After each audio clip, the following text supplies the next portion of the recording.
Hi beer wine whisky brandy rum gin tequila ఇవన్నీ అయితే మనకి మార్కెట్ లో దొరికే ఆల్కహాల్ బ్రాండ్స్. సో దీంట్లో ఒక్కొక్క దాంట్లో ఎంత ఆల్కహాల్ బై వాల్యూమ్ పర్సెంటేజ్ అంటే ఏబీవీ ఎంత ఉంటుందో తెలుసుకుందామా.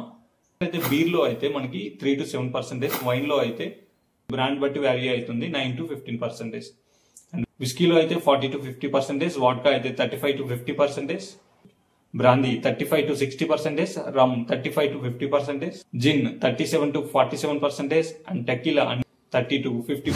ఆల్కహాల్ పర్సెంటేజ్ చూసి ఎవడు కొంటాడు, మందు రేటు చూసుకుంటాం కదా అని మీరు అనొచ్చు. అండ్ నేను ఇక్కడ ఆల్కహాల్ గురించి అయితే మాట్లాడడానికి రాలేదు, మీకు చెప్పాలనుకుంటున్నా గిల్పిన్ ఫ్యామిలీ విస్కీ గురించి. ఎస్, ఇదే అది. సో దీంట్లో ఏంటంటే జేమ్స్ గిల్పిన్ అనే యూకే సైంటిస్ట్ అయితే డయాబెటీస్ ఉన్న ఓల్డ్ పర్సన్స్ యొక్క మూత్రం, మీరు విన్నది కరెక్టే, మూత్రంతో అయితే ఈ ఆల్కహాల్ అయితే ట్రై చేస్తున్నాడు. లైక్ చేసి, షేర్ చేసి, సబ్స్క్రైబ్ చేయండి.